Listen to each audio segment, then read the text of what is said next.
Awesome. Here we go. All right, and then I want to do LinkedIn. Pull up Keith.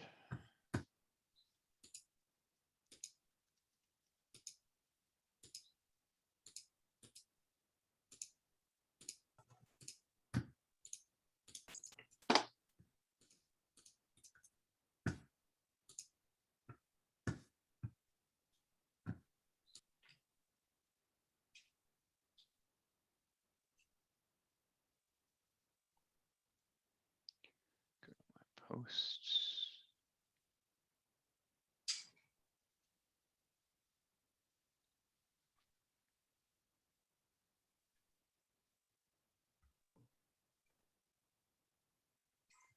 Search.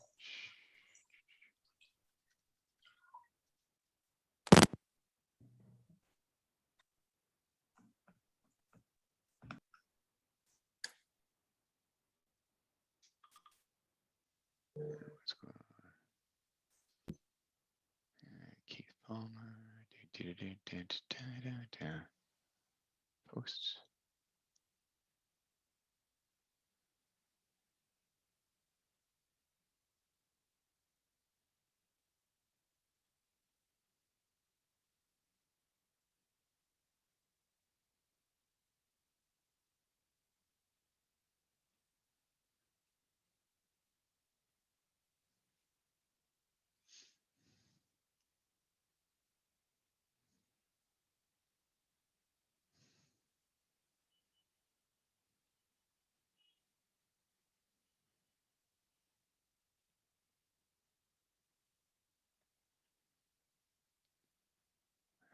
Right.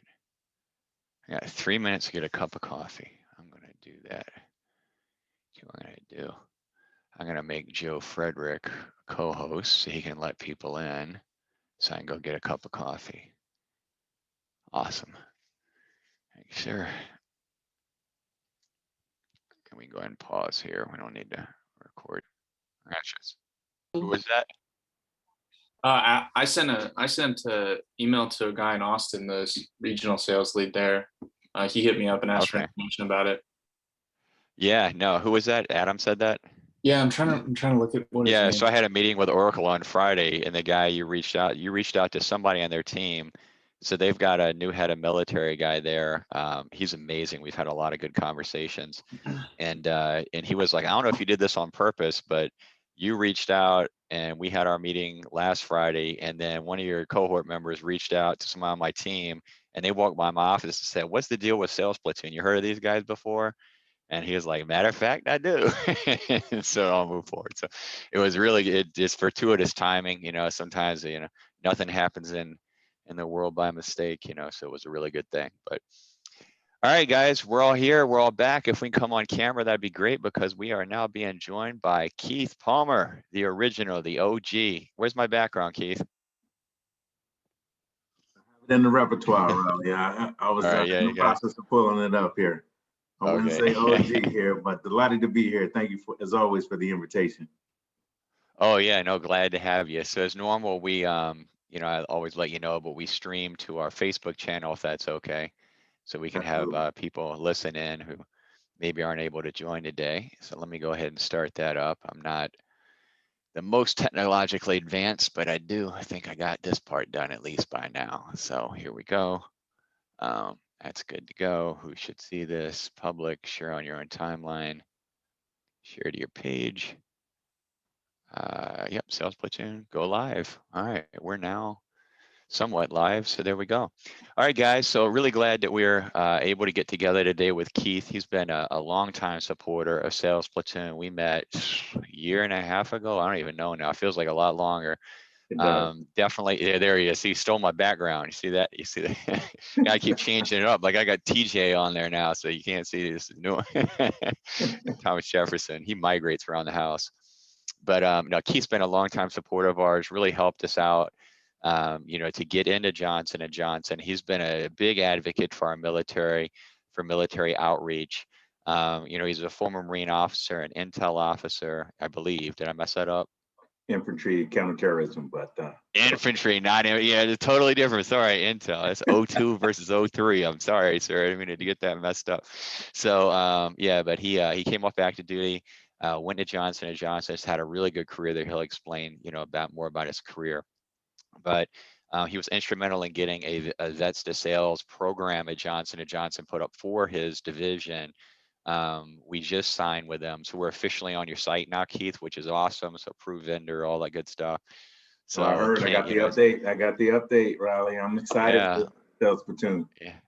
Yeah, I'm excited for this current cohort. So, but without further ado, Keith, this is Keith Palmer, and Keith, this is cohort 2021 Q2. So thanks for joining us today, and look forward to hearing a little your background again. And then, I know you love the Q&A, so we'll get into it from there.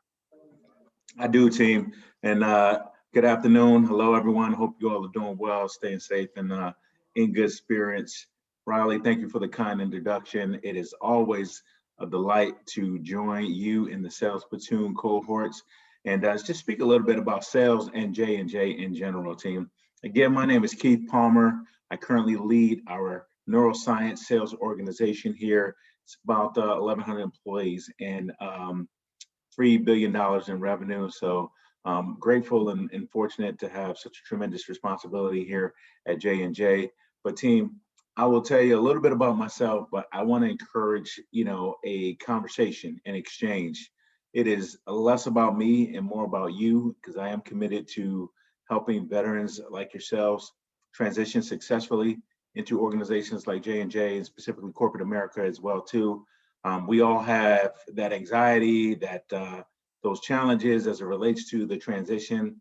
So my goal is really to hopefully provide some insight, some knowledge that can help you and contribute to that in a positive way as well too. But as Raleigh said, I'm currently at Johnson & Johnson. I spent 5 years in the Marine Corps on active duty as an infantry and counterterrorism officer. I left the Marine Corps in 2005, went to grad school, joined Johnson & Johnson in 2007. I've had various roles in the last 14 years. I started in commercial operations, believe it or not directly in sales, but I actually worked in commercial operations supporting the sales organization. So analytics, field sales deployment, incentive compensation.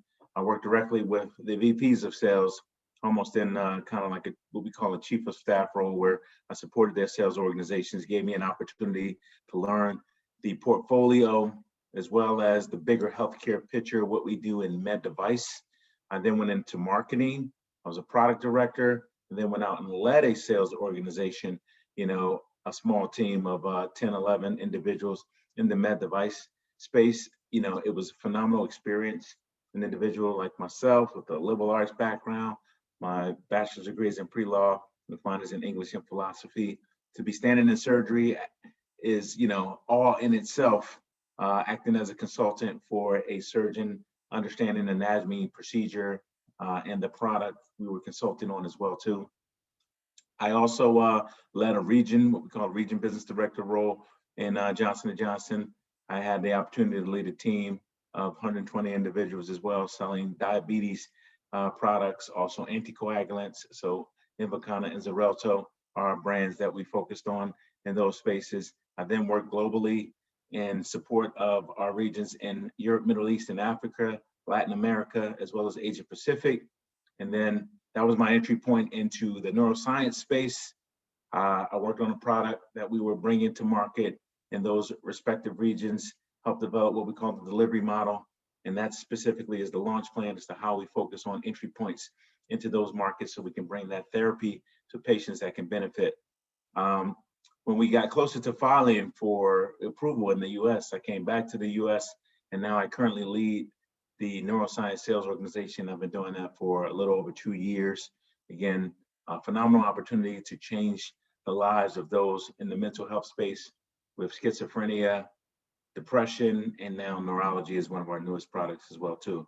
So grateful to have had, kind of a robust career, some phenomenal experiences, worked with some great people, and developed as a sales professional and/or sales leader and business leader in J&J as well. I will tell you, I don't believe it's rocket science. I've always focused on a few things. One, treating people, with dignity and respect. The other is being a student of the business, really learning, demonstrating I have that learning agility and aptitude for learning. And then the other piece is, really being mission oriented towards changing the lives of individuals that can benefit. When you think about healthcare, that's how you need to be, mission oriented, because again, we have a calling to change the lives of those that can benefit. I mean, I think fundamentally, as it relates to sales, the fundamentals don't change. It's about bringing value. It's about understanding the needs of the organization that you successfully penetrate, marrying those needs up with solutions or products that you have in your portfolio, getting that commitment, and then servicing that relationship beyond, having that commitment as well too. And I think ultimately that is that exchange in value. It should be mutual. It should be so much more than, just, getting the order, so to speak.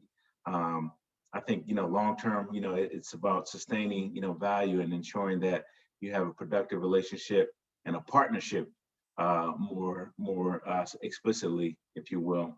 Those are some of the things that really contribute to success, in my opinion, in sales. Personally, I have won sales awards at every level, at the rep level, at the district manager level, at the region business director level as well.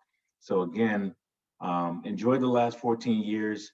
I really think, for all of you as military individuals, and I'd love to hear more about all of you in the background, is, you should be confident, although I can imagine there's some anxiety that is felt as you transition from the military, but you have had some experiences that will contribute to a productive workplace and make a positive contribution to organizations like a J&J or, a corporate American company as well too. And those are the experiences that you should leverage and, bring to the table as an advantage and ensure that, again, you leverage the leadership opportunities, the perseverance to adversity, some of those challenges that you've had to contribute, that learning agility, that fortitude, if you will. Those are the things that help differentiate you from individuals you'll be competing with when you get to sales roles that you're pursuing and aspiring to do as well too. So I know I've talked for a few minutes, but I want to pause, hear a little bit about all of you, as well as what questions you might have or what might be top of mind.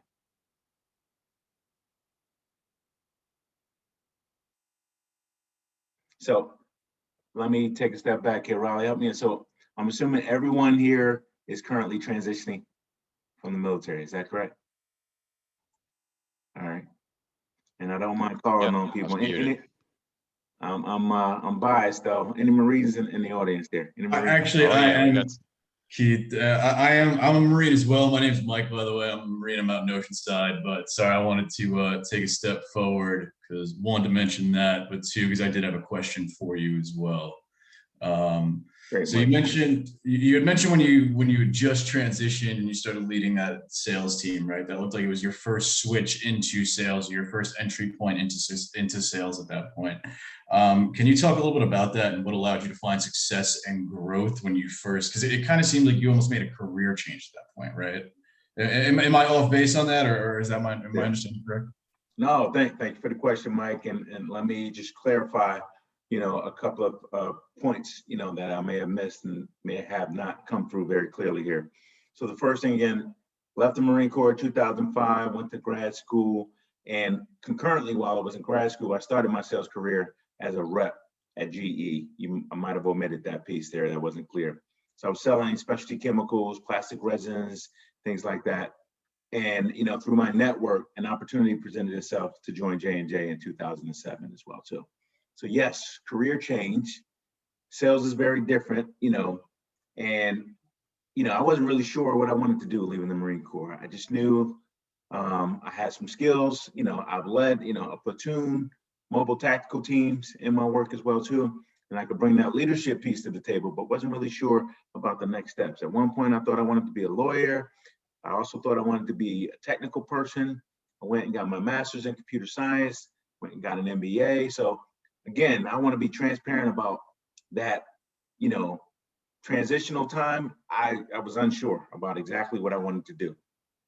As I learned about sales, and learn how your individual efforts, can contribute to not only earning top dollar in terms of compensation, but functioning in that autonomous environment, having direct results related to the efforts that you bring to the table, waking up, getting out of bed every day, and making a contribution to the territory or business that you're a part of.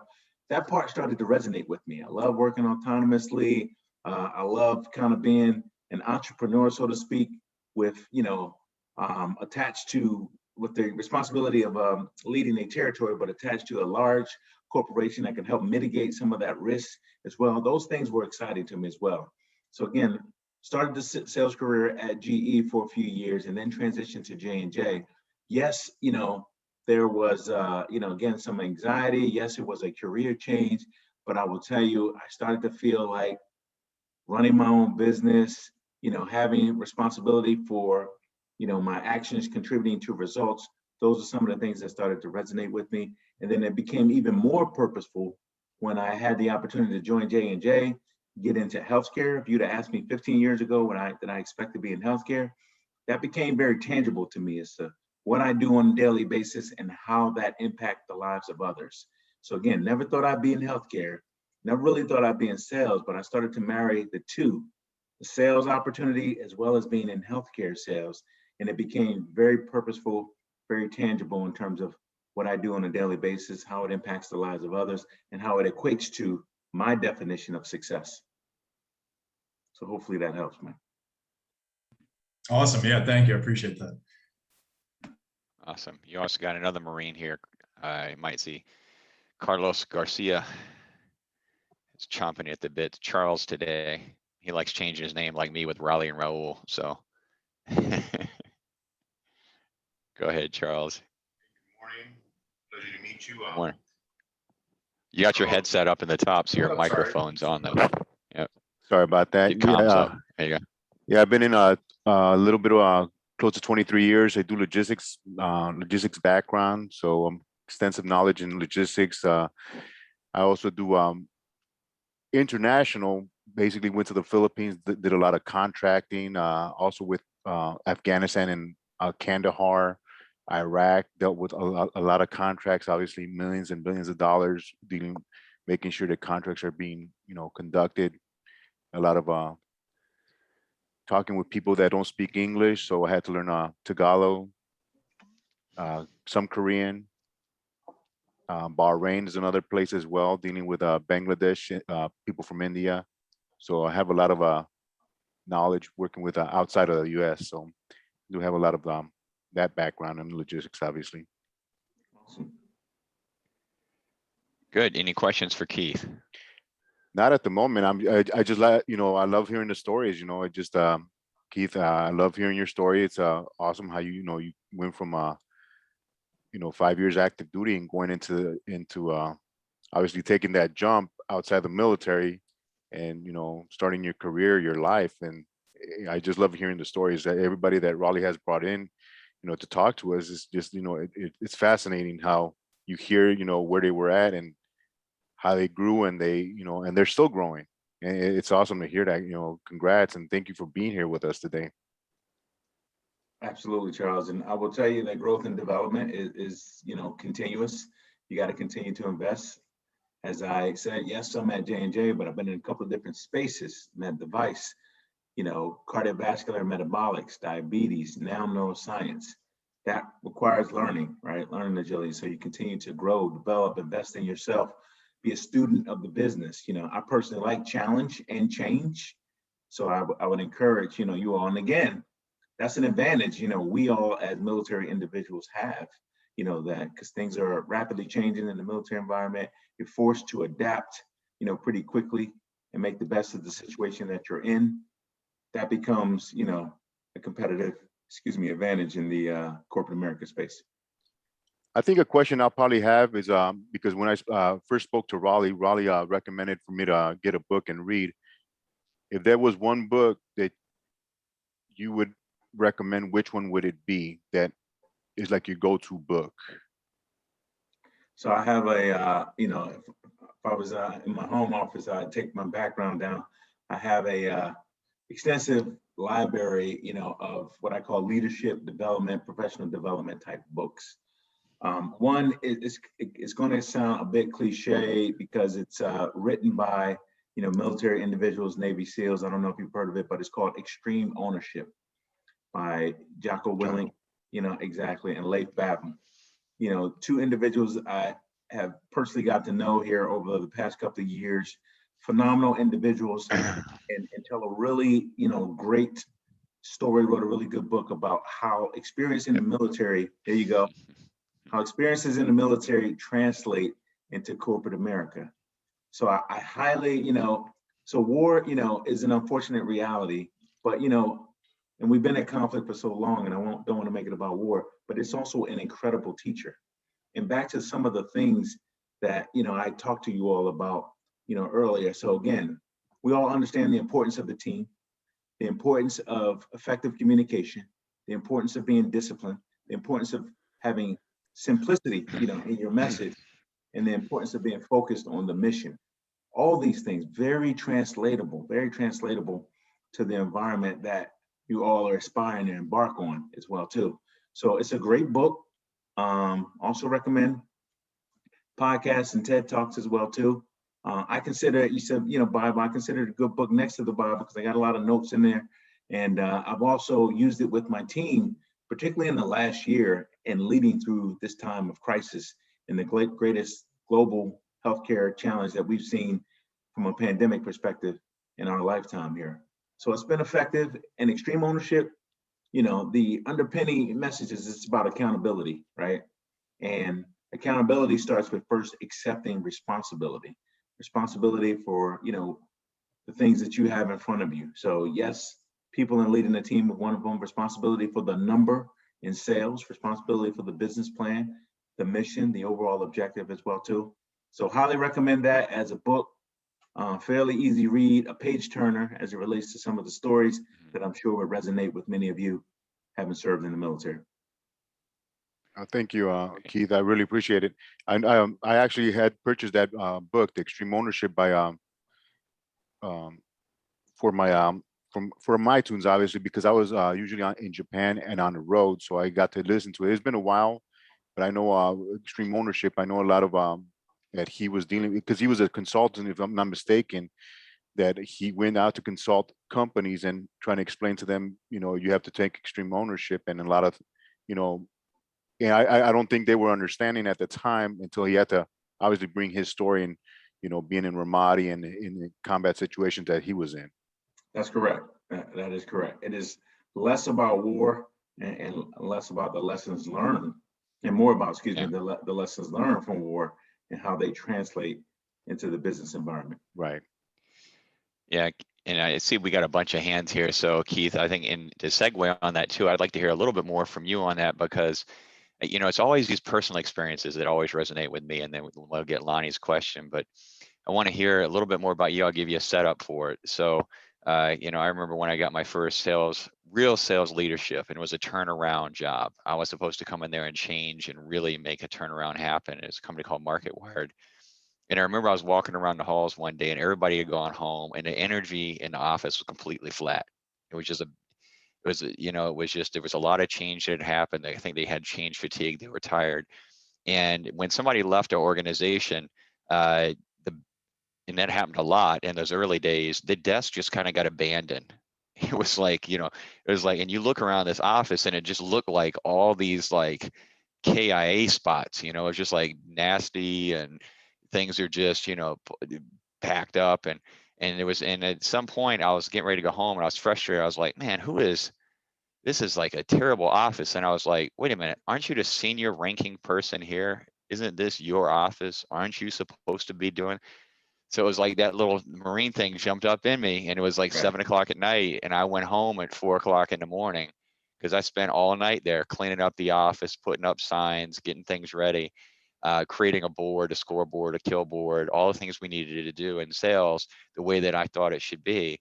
And then, even though I didn't sleep that night, I came in much more energized in the day, and it started turning around. It started a turnaround for that company that eventually became, I'm not saying that was the only thing, but it was a big part of the team cohesion that eventually became an acquisition from NASDAQ. So did you have what you had to be pivotal moments for you like that in leadership when you're like, that it's me, it's on me now, and then you were able to tap back into that resolve? Any examples or stories that come to mind with that? Yeah, I will tell you, team, that so we all have a leadership philosophy we subscribe to, or leadership style. And one I have adopted is one with a three-pronged approach. It's a servant leadership style, because I believe that leadership is service to others first, and it is consistent of high accountability, compliant customer and stakeholder engagement, and people development. And I really believe, again, that piece around accountability, you need to think about, how you hold people accountable. And with numbers of sales, it's fairly easy, right? Clear on the objective. We got to make so much in our business plan, so many units, so much quota, things of that nature. That part is very easy to do. But in a company like a Johnson & Johnson, it's about doing things compliantly, right? It's not about any means necessary to achieve the number. So you have to make sure you have the right set of values, or the people on your team have the right set of values, so that you can get things done with integrity. Because we all know that winning without integrity is not winning at all. And then the last piece I would say is around that development. I mentioned development is continuous. So in pharma or med device, it is a clinical sell, right? So understanding your disease state, your drug, and ensuring that you fully understand the mechanism of action. It's not rocket science, team. I know it can be intimidating talking to physicians, but at the end of the day, this messaging, it's a clinical story. You go through training, just like we all have done, and you come out on the other side after investing and study in the right habits, knowing that thing inside and out. But similarly to Raleigh, I've had teams where I've had to turn around situations and ensure that fundamental selling skills were there. So again, back to that development, and understand the messaging, and understand to how to ensure that that was being effectively communicated as well too. And I've had those situations as a sales leader where I've had to address lapse in judgment, meaning that piece around integrity, doing things with the right value, that high level of accountability. At an organization like J&J, it's like the NFL, which stands for not for long. If you don't subscribe to the value that we have here at J&J, meaning our patients, our physicians first, doing things with integrity and ensuring that, again, we are compliant in our engagements. So I will say you have people that, make the wrong decision, have a lapse in judgment, abuse the expense account, the corporate card, or, the company vehicle, the company resources in general. The one thing I would encourage you all to do is, again, these values that we come from the military. That's why hiring military individuals or veterans become a great business decision, versus anything else. And companies like J&J, and I lead our ERG, our employee resource group for veterans as well too, recognize that it's a good business decision to hire veterans. We're proven leaders. We persevere through challenges and adversity. We tend to come with great values, and a high, level of integrity. And I would, again, encourage you all to lead with these things as you engage in discussions and represent yourselves for sales opportunities. Awesome. Thanks, Keith. I appreciate that. I knew you'd have a story in there somewhere, so I thought it'd be some good ones. Let's see who we got first. Lonnie up. Yeah, my question for you, Keith. I'm actually 21-year Air Force, getting ready to retire. I'm back in my home state of Idaho. Bounces back and forth between the number 1 and number 2 fastest growing state in the United States right now. I heard Johnson & Johnson for sales rep. They only hire at location. Don't know if that's correct or not, but a lot of companies are moving to remote positions. Just wondering, what's your opinion on being remote sales or being at location sales, how that impacts you, benefits, drawbacks, and also with Idaho growing so fast, do you see Johnson & Johnson coming here anytime soon? So that is a gross misrepresentation of the truth, Lonnie, in terms of hiring at location. So my organization, 1,100 people, are completely field-based individuals, and we have respective territories in different locations. And I'm sure we have one, where you are as well too, depending on, again, the market, the disease state, and the opportunity as well too. So most field sales organizations are, deployed in their field autonomous positions, meaning home office, work in the field, engage with customers, have company car, and you'll drive around in a large territory, which gets larger as you tend to go west as well too. So that's not completely accurate. And I will tell you that I would challenge you, as I always said. So we have a couple of different things taking place right now in J&J. We have just launched something called the Veteran Sales Associate Pathway, and that is for individuals with limited to no sales experience, who want to enter into sales and perhaps join a company like J&J. I would encourage you all that these postings are on LinkedIn and jnjcareers.com as well too. The other thing is, if you're mobile, again, we have territories all over the U.S. So everywhere, from New Jersey, which is where we're headquartered at, to, as far west as the state of Washington as well too. So all of our, organizations from a field perspective or from a sales perspective, they're remote positions, all over the United States. So I just want to make sure you are empowered with accurate information so you can make decisions as it relates to your professional next steps. Yeah, thanks, Keith. That was actually a missed thing from me. So clarification there. So Keith's always not afraid to punch me in the chest, which is good. But number two is this kind of whack-a-mole with sales roles. Like, it's the hardest thing about sales roles is most people don't turn in 6 months notice. It's like one day they're here, the next day they're not. So you never know when a position is going to become available, and it's really critical that it gets filled. So those field-based positions, I've been in sales for 20 years. I think maybe, I don't know, Keith, a quarter of the time I had to go into an office on any given basis. But usually it was like you come in for trainings and go back home, and you got to go back to your home office and work remote. So I would say you're accurate, very accurate. So you'll come in, and again, things have been very interesting and non-traditional over the last year and a half or so. But the initial, training in the beginning is spent in the home office for obvious reasons, that investment in, labs and clinicals and, immersions, if you will. And then, of course, we have our, national and regional sales meetings throughout the year. But for the most part, 75% or greater, field-based roles, and you're in your respective geographies. And to Riley's point, some, that are a little further away from the home office turnover less frequently, but we always have turnover. And my desire as a commercial leader or a sales leader is to fill those roles as quickly as possible with top talent. Great, thanks, Keith. Joe had his hand up, so we'll hear from the Navy now. I hadn't heard from them yet, so. Thanks, Riley. Appreciate it. Keith, I really appreciate your time today. 20-year naval aviator. Full disclosure, I am in the interview process with the neuroscience for sales specialist job in Chicago, so I'm not going to ask any questions for. Wait a minute, Joe. That's my organization, right? Where? I know it is. Where, Joe? Yeah. I'm sorry? What territory? Where? Chicago, Joliet area. Oh, wow. Okay. So the Veteran Sales Associate Pathway Program in Joliet. Yeah. No, so I'm looking at the sales position with Brad Ramley in the Chicago Joliet area. Yeah, I'm absolutely familiar with Joe. Okay. Yep. I'm writing your name down, Joe. Brad Ramler is the manager. He's His the boss manager. is a lady named Ann Wilder. Yep. She reports to me as well too. Yep. And also, in full disclosure, my sister does work in cardiovascular, so. Well, you're disclosing a lot there, Joe. Yeah. Yeah, that's a little bit of nepotism right there going on. Who's your sister? Lindsay Minnick. That's my sister. Okay. Yeah. This is a question more for the group, really. As a senior naval officer, I've been all over the world, have a lot of experiences, cultural and diverse experiences. The objection that I run into a lot based on my experience is a lot of, and this is more towards the recruiters, when they talk to me, they're like, hey, listen, the thing that we're concerned about is that we're worried you're going to get bored.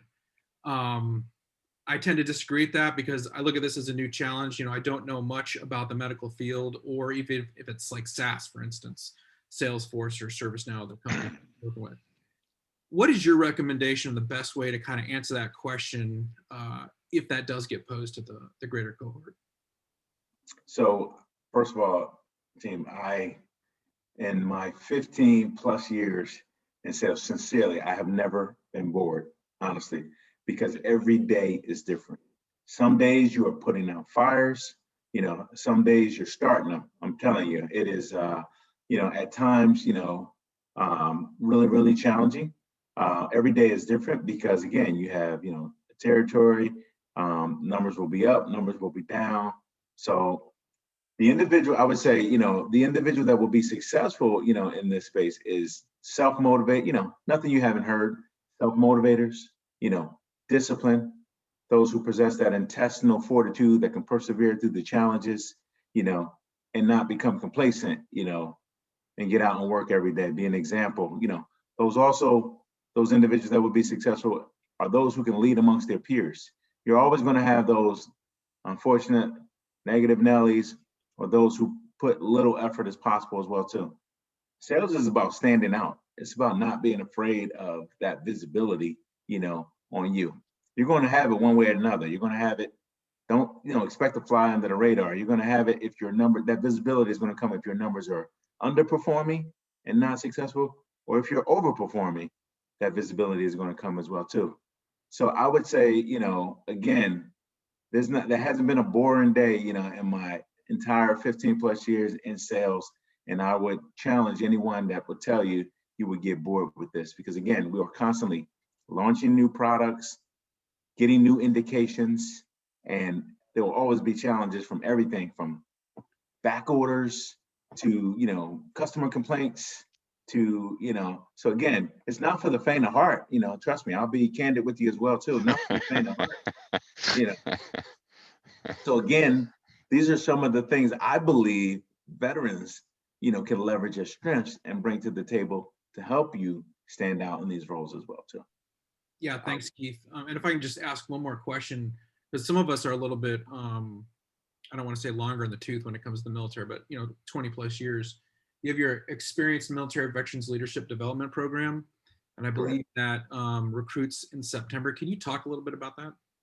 Yeah, absolutely. So Johnson & Johnson is the first, to my knowledge, I will qualify that, to my knowledge, to launch a program that understands the level of, call it executive leadership in the military, and the benefits that, that can contribute to an organization, as well as, the success we can have with helping individuals that are, to your point, longer in the tooth with that level of experience successfully transition into J&J.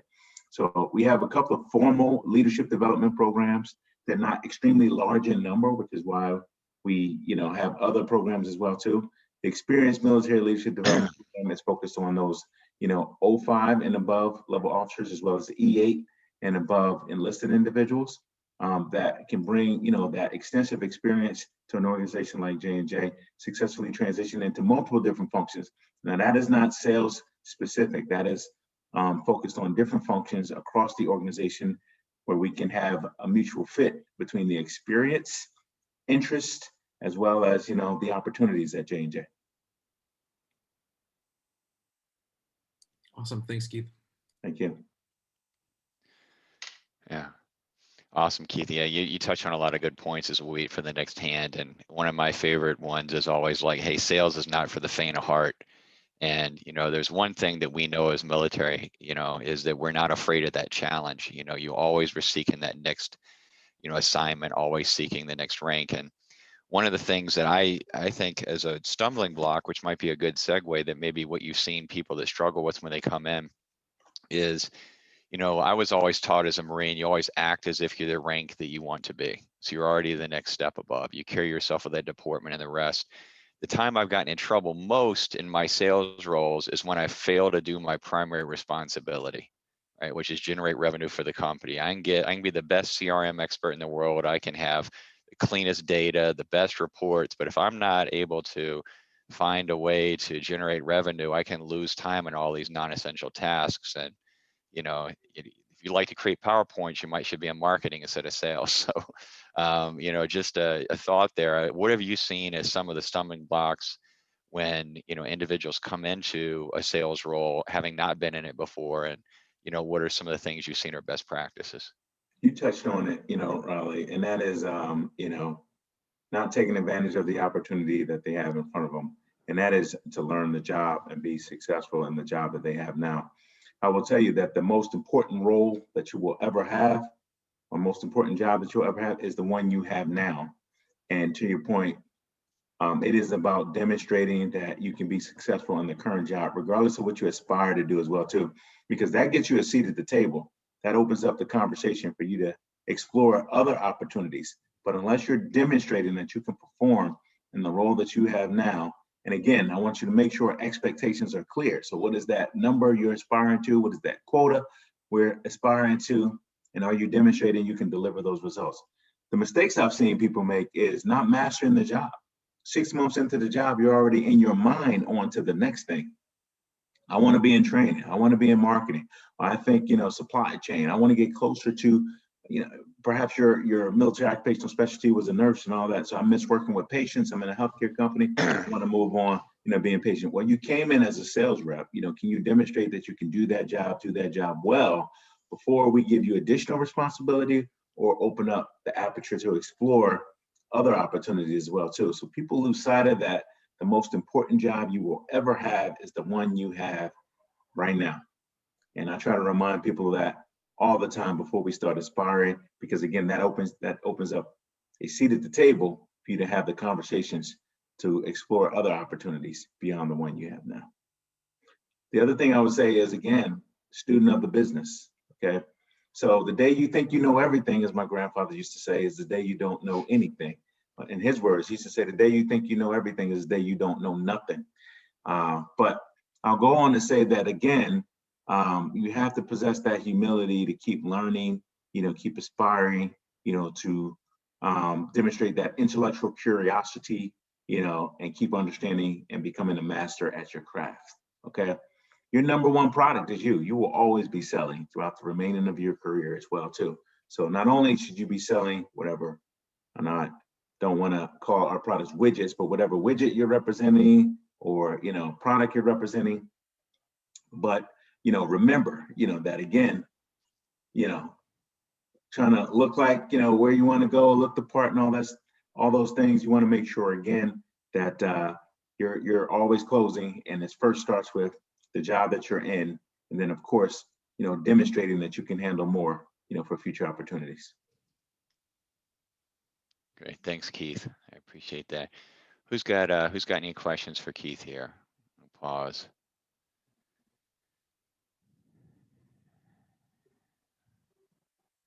There we go. Adam. Hey, a question for the group, Rod. Where are we in the process of? Oh, okay. Yeah, they're in. So they're in week 5 now. So we just started phase 3. If you remember the phases, so phase 1, orientation, phase 2, execution.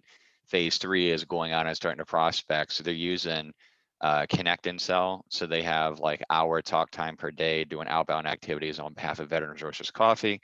That's one of the brands that we support. It's a military-owned, service-disabled, veteran-owned business that brings,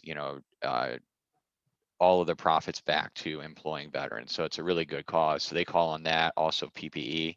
So they're learning to sell medical supplies. So that's where they are right now. They'll graduate on officially July 23rd. And then depending upon EAS and transition date, they're available for hire. So that's where we are now. So great time to get engaged and start the interview process, as many of them are starting to do their first, they're 45 days out, 60 days out for most of them. So absolutely, as we see, Joe is in the middle of interviews. Okay. Yeah, Joe's been interviewing since he was like a captain. No, he's been like, or he was not captain as a Marine, he was a lieutenant. Can I get the retirement pay with that too? Yeah. Not quite. All right, Adam, you're up, sir. Hey, nice to meet you. My name's Adam. I'm probably the youngest service member here, I think. I'm in the Army right now. My background is in IT, but I did go to school for kinesiology. So I do have a pretty big interest in things like sports medicine and orthopedics, things like that. So when I was looking at the website, I did see there are the 3 different realms of the products, and then there's subcategories within that. So for the field representatives, do they hone in on one specific product, or is it like you're focusing on orthopedics, you're focusing on surgery, vision, things like that? And then how does the onboarding process for that look? How do we learn more about the products that we're selling if we're a field rep? Got it. So broad, it sounds like you've been doing your research, Adam. One of the things I, want to share is that J&J is a broad, diverse healthcare organization. So, want to make sure we clearly understand our sectors.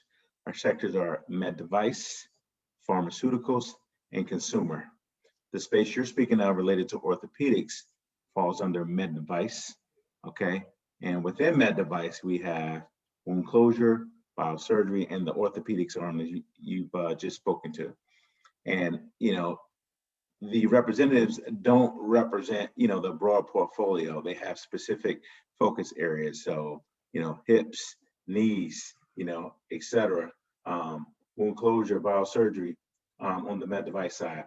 The training is pretty extensive, 10 plus 13 weeks or so to learn anatomy, procedure and product, and those representatives, again, are phenomenal, at what they do. They're on call, they're in trauma, so when things happen, it doesn't always, it's not always predictable. So again, they need to be on call and they need to be a resource for surgeons that are in the process of executing those procedures as well. Pretty robust training program, but pretty phenomenal experience again. And that's one where, you get a lot, I think all of our jobs, you get a lot of fulfillment out of, but again, talk about, trauma and things happening, where emergencies are taking place and you needing to be on call and be responsive, to a surgeon's need as somewhat of a day in the life, as an orthopedic or trauma rep. Awesome. Thanks, Keith. Thank you. Great. All right, who's next? Keith will pick on you. You don't mind. I will, Catherine. I will. There you go. I will. I'm always ready. So I had a question, but I don't know if it's the right question to ask in this forum, especially with Facebook Live. But anyway, my name is Catherine. I live in El Paso, Texas. I'm retiring from the United States Army. I did signal IT, and I've done pretty much every job in the Army, from being an Army recruiter to a AIT instructor to just about everything. I've done Sharp and UPL, all of those different types of jobs. Well, back to the question. The question I had, with the whole COVID-19 thing, that's, with the single Johnson & Johnson shot, with the issues that it was having, has it caused any issues with cells for Johnson & Johnson? Like if you're trying to make a cell, like, and someone says, oh yeah, this happened with the COVID shot, should we still purchase from you guys? I don't know if that makes sense. It kind of does. I think I understand the impetus of your question as well too. I will tell you that, Johnson & Johnson is a company with a phenomenal reputation as a responsible organization, in, the instances where there have been any issues, we've certainly taken the position of being responsible, hence the pause, with the vaccine and any other products that we have as well too. The short answer is no. People see J&J as, a great healthcare company with phenomenal resources, to contribute to the betterment of the population, and things continue to move forward with J&J, and we'll continue to be responsible as it relates to all of our portfolio products. Thank you, Keith. I didn't really want to ask the question, but I was like, well, Oh yeah. Thank you. Yeah. Hey, look, it's a good question, Kat, and I see Brian's hand up, and I'm gonna build on Keith's answer a little. I've been at all types of different companies. My first leadership role was selling synthetic DNA to laboratory scientists down in Latin America, and then I went to test kits for infectious disease. And so, one of the things that we were taught is it's not a matter of if something's going to go wrong, it's when. Like, we're working with the human body, we're working with medical device, something's going to happen. And it doesn't matter if you sell a medical device or copier supplies. As a sales rep, and if you have a book of business, it's when things happen that you get a chance to really build those deep relationships with your customers. How do you respond? What's your corporate policy? What's your corporate governance? Did you take ownership? Are you willing to take responsibility and help them navigate through it? You know, I always see those moments as opportunities to develop the relationships with the clients. And that's truly, anyone can sell the whiz bang fast product that does everything you want it to do. As it goes deeper, it's learning those things that Keith was talking about, the integrity-based selling, the standing behind your products, making things right when things go wrong. You know, we had a test kit that we had for West Nile. We're the first one to get it certified at the company I was at. We put it out in the market, and unfortunately, there was something that had happened with our antigen strain, and it was registering all these false positives. And so we were the first to go, which is great, but when you're the first to go, sometimes those things happen. And it was our ability to go to our labs and LabCorp and ARUP and Quest and Mayo and go to them and figure out a way to solve that. It's, you know, that's really the thing about sales is, you know, sometimes we get our reputation for being negative Nancy's. And sometimes we get it you know, for internally, because we're always telling about what customers say. And then on the outside, it's really about just have a realistic viewpoint of the product line and helping people get things done. And if you do that service leadership, you cannot go wrong. So, you know, just don't, you know, you're gonna run into situations, you know, in business, and it's the company's ability, which really means your ability to be able to handle that conflict and adversity. And as military veterans, we can absolutely talk about that. Limited authority, absolute responsibility. How do I respond in a crisis situation? Taking on responsibility. You know, if you have to use your rank, you don't deserve to have it. All the things that we were taught, that the average Susie sorority and Frankie fraternity, they do that throughout their career. You've already done that before you ever walked in. So I don't know anything else you want to add to that, Keith, or we can go to Brian, but. Spot on, spot on. Probably we'll move to Brian in the interest of time here. All right, good to go. Brian, you're up, sir. Where'd he go? Did he drop off? Oh, there he is. All righty. Well, thank you, Riley. Thank you, Keith. I appreciate the time. Brian Lewis transitioned out of the Air Force after 26 and a half years, and I wasn't counting until the last 6.5 years. But no, things have been good. One, I want to say thank you for your time. My question is, you know, working with Hiring Our Heroes, working with Sales Platoon, working with everyone that as we transition, a lot of folks talk about networking, and that's how you look to be able to find jobs that are appropriate for you or what you're actually looking for. Oh no, what happened? Hey, go back. Oh, is that what would be the best way if you were me or you were us trying to find besides a job board? I know a lot of folks, they go to job boards. Is that the best way you found to find jobs of what you're looking for? Is it better for you in your experience to reach out, and how did you go about doing that? That's a great question, Brian. I would definitely tell you all that networking is certainly a big part of it. And, you know, I would encourage you all to, you know, maintain and grow your network. Individuals have transitioned before you successfully as well, too. Who are some of those individuals and what are they doing now that perhaps might interest you as well? The other thing I would say is, don't think you can't get a job off a website. So a company that you're interested in, you know, there's always a career link on that particular company. And, you know, there's a process. Yes, don't think you can't get a job by uploading your resume. Again, I work closely with Recruiting Now, specifically for the recruitment and hiring of veterans. And, you know, we use LinkedIn, we use our career site, we use a number of the different organizations like, you know, Sales Platoon. I'm here today speaking to all of you because of, you know, Raleigh networking and connecting with Johnson & Johnson, and he and I fostered a relationship that he continues to invite me back, you know, on a regular basis here to speak to individuals like you. So I would encourage, you know, and not discounting the network you currently have, maintaining that, continuing to build that. The other thing I would say is, you know, as you research and look at companies, don't think you can't get a job off of their career site. And then the last piece I would say is, you know, those organizations that, you know, are specifically focused on, you know, veteran transitions like Military Mojo, Hiring Our Heroes, Sales Platoon, if you will. Don't discount the opportunity to connect with them and make sure that you're, you know, building that connection and network, because clearly, you know, today we are partnering with, you know, some phenomenal organizations like that. And we have some opportunities. Again, great to hear that Joe is interviewing. I will tell you all that jobs are going up specifically for our Veterans Sales Associate Pathway Program. So please, again, LinkedIn, jnjcareers.net.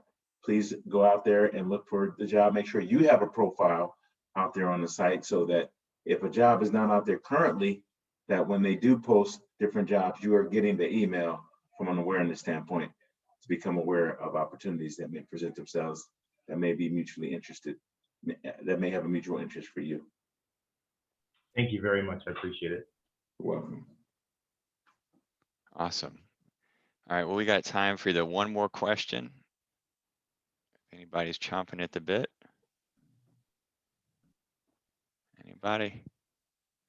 All right, you guys want lunch. There's a stand between them and lunch right now, Keith. You don't want to do that. I understand So, the yeah. Yep. So one question for you, and then I'll leave it to you. Any summary thoughts as well. These hours always go by so fast with you, Keith. Thanks for coming out and speaking. A lot of words of wisdom and truth. I got 5 sticky note pages here. Just the things that you said today that just really resonated with me. One, did you ever get your LinkedIn profile updated? I know you were thinking about creating it. You don't have one now. You keep a very low-key social media profile. So, for a lot of different reasons. Why, Riley? Because I network the old-fashioned way, back to Brian's question. I stay connected with individuals like yourself via email, and I have not updated my LinkedIn profile, but I am a big fan of networking. I feel like I have much better control, again. And the other thing is, team, to be candid with you, I'm not looking. I enjoy what I do. I enjoy being in an organization like J&J. And, I get offers outside of J&J, haven't got the offer. I couldn't refuse yet. But again, I'm also trying to protect my anonymity, so to speak, there.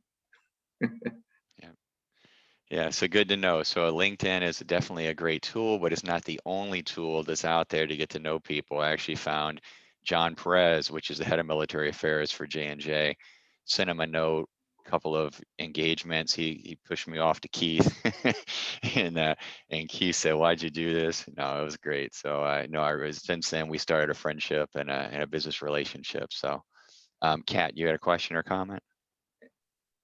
Yes, I have another question for Keith. So it's 2 questions. One, how did you get that background? You only get one. You only get one. Yeah. One. Okay, well, one. Well, I'm gonna have a compound question. How did you get that background, and if you could send it to me? Oh, he stole my background. Keith, I stole, Riley's background, from one of our initial engagements there. There's a software out there. I just, took a picture of it and snipped it and uploaded it as my own. So pretty easy to do as well. Happy to send it to you. No problem. Thank you so much. All right. Well, we got just a couple minutes. I want to make sure Keith can get a cup of coffee and a bio break before his next meeting, because I'm sure he is back to back. So Keith, any final thoughts for the team? Any summary you want to make? I would just say, team, again, I really appreciate the time and investment with all of you this afternoon, the thoughtful questions and engagement. Congratulations on, taking the opportunity to invest in yourselves, right, with Sales Platoon. I would just stay positive, stay encouraged, persevere, through the challenges of the job market as well, too. I would invite you all to go to jnjcareers.com because we have tons of opportunity out there. Hence, Joe's competing for one as well, too. Also, I'm excited about the strengthening of the partnership with, I won't say new, but the strengthening of the partnership with Sales Platoon and Raleigh as well, too. We will continue to have opportunities out there, in different places across the U.S. So I do want to encourage you all to stay connected to Raleigh and myself, because we're going to be exchanging resumes for different opportunities as well. And then the last thing I will say is, sales is a phenomenal, segue into corporate America. I would encourage you all, to be excited about the potential of a sales career and, work to develop the craft, the skills to bring value. My personal definition of success is about bringing value and being valued. And foundationally, that has been the things I've anchored to as it relates to my sales career. I want to encourage you all to do the same. Stay positive, stay optimistic, and stay safe, everyone. Take care. Great.